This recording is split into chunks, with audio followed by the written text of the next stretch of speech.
on hea seista teie ees sellepärast, et te olete teinud oma tööd hästi ja me tahame midagi vastu anda, et te tunneksite, et te olete olnud siin need, kelle üle meil on olnud väga suur rõõm. Suur aitäh teile ja edu teile!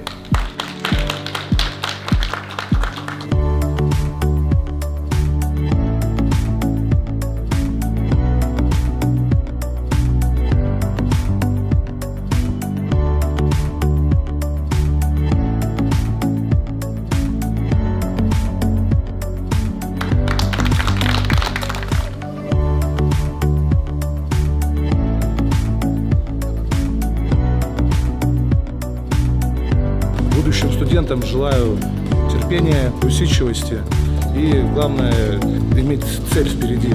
Я училась на парикмахера, мне очень понравилось. Приходите сюда учиться.